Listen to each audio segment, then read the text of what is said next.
Hi all, എൻ്റെ പേര് അമ്മു. ഞാനൊരു റീസെൻറ്റ് OET വിന്നറാണ്. OETക്ക് എനിക്ക് ഐലൻഡ് സ്കോറാണ് ലഭിച്ചത്. ഞാൻ ടിജൂസ് അക്കാഡമിയിലാണ് OET പഠിച്ചത്. 30 ഡേയ്സ് കോഴ്സാണ് എടുത്തത്. ഫസ്റ്റ് OET എക്സാമിനെ കുറിച്ച് കുറേ ന്യൂസസ് കേട്ടിട്ടാണ് ഞാൻ ടിജൂസ് അക്കാഡമിയിൽ ജോയിൻ ചെയ്തത്. അന്ന് ഞാൻ കരുതിയത് ഈ OET എക്സാം എന്ന് പറയുന്നൊരു ബാലികേറ മലയായിട്ടാണ്. ടിജൂസ് അക്കാഡമിയിൽ ജോയിൻ ചെയ്ത് ക്ലാസ്സസ് അറ്റൻഡ് ചെയ്തതിന് ശേഷമാണ് എനിക്ക് OETയെക്കുറിച്ച് വ്യക്തമായൊരു ധാരണ ലഭിച്ചത്. ഫസ്റ്റ് OETയിൽ എനിക്ക് ഗ്രാമർ സെക്ഷൻ്റെ ക്ലാസ്സാണ് ലഭിച്ചത്. ടിജു സാറാണ് ക്ലാസ് എടുത്തത്. സാറ് വളരെ വ്യക്തമായി ക്ലാസ്സസ് എടുത്തു തന്നു. OETയിൽ ഗ്രാമറിൻ്റെ ഒരു ഇൻഫ്ലുവൻസ് നമുക്ക് മനസ്സിലാക്കി തന്നു. അത് നമുക്ക് എക്സാമിന് ഇംപ്ലിമെൻറ്റ് ചെയ്യാൻ പറ്റിയിട്ടുണ്ട്. അത് കഴിഞ്ഞ് OET ഗ്രാമർ സെക്ഷനിലോട്ട് കടന്നു. അവിടെ സാറ് നമുക്കുണ്ടാകുന്ന സീരിയസ് മിസ്റ്റേക്കുകളും നമുക്കുണ്ടാകുന്ന തെറ്റിദ്ധാരണകളും വളരെ വ്യക്തമായി പറഞ്ഞു തന്നു. അത് കഴിഞ്ഞ് റീഡിംഗ് ലിസണിങ്ങിന് നമുക്ക് റെക്കോർഡഡ് ക്ലാസ്സസും ലൈവ് ക്ലാസ്സസും ഒക്കെ ലഭിച്ചു.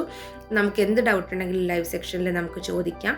അതല്ലാതെ വേണമെങ്കിൽ നമുക്ക് മെസ്സേജ് അയച്ചും മെയിൽ അയച്ചും ഒക്കെ ചോദിക്കാം. ഉടനടി തന്നെ നമുക്ക് അതിന് ആൻസറുകൾ ലഭിച്ചു. എങ്ങനെയാണ് കിട്ടിയത് എന്ന് പറഞ്ഞു തന്നു.